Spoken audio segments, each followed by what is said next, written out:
Hello and welcome to Lifetime in Court, the show where we break down your favorite made-for-TV movies one bottle at a time. I'm your host, Patrick Serrano, and today we're talking about The Bad Guardian. The Bad Guardian stars Melissa Joan Hart, Lala Anthony, and Louis Bordonata. Melissa Joan Hart and her family leave a vacation early when her father, Jason Davies, stops answering his cell phone. They are horrified to find blood in his phone on the floor of his house, but Jason is nowhere to be found.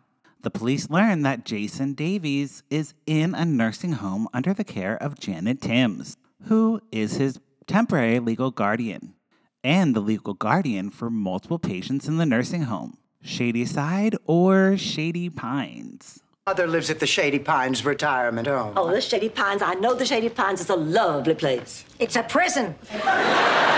Melissa Joan Hart tries to call the court and get custody of her father back, but she can't get a person on the line, and when she finally does, she learns that Janet Timms is in a court hearing for full custody. The judge rules in favor of Janet Timms. Ms. Delgado, it is the opinion of this court that you're not qualified to become your father's guardian. But that's not fair. It isn't fair, and neither is life. Janet Timms sells Jason Davies' house and holds an estate sale.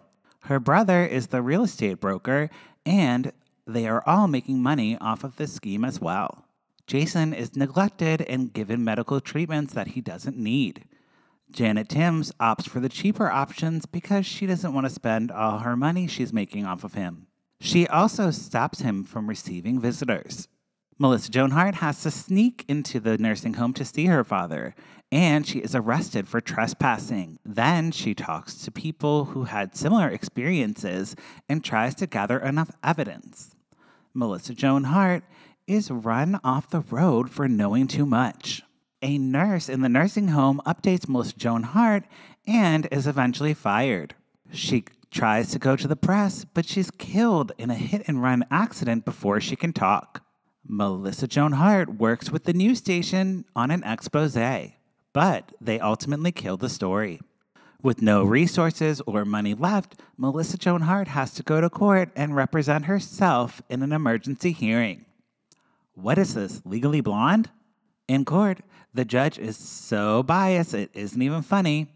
It's a good thing Melissa Joan Hart recorded a conversation she had with Janet Timms just before court that is incriminating, and it incriminates the judge as well. It's a great gotcha moment. Melissa Joan Hart is awarded full custody of her father.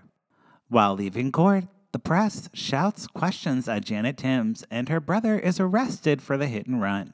Melissa Joan Hart busts her father out of Shady Sides and throws him an 85th birthday party.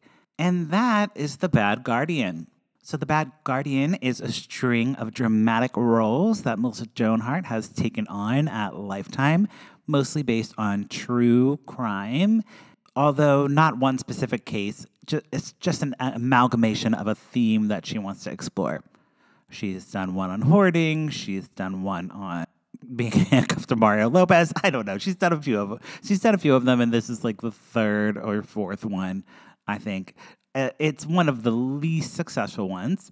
There's a B plot with the son joining a band. It was very random, and I kept waiting for that Freaky Friday concert at the end where we all got to see the concert, but no, it didn't happen.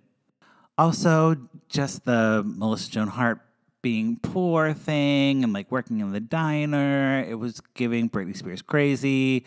I mean, she's done the diner look before, so I don't know. This was not hitting right for me. There's also a lot of murder in this one, but the murder motivations are questionable at best. Like, we're running people over with cars to keep running this scheme. Seems like you should just move on to another client or another person and let the family be. Overall, this movie had 2 kills.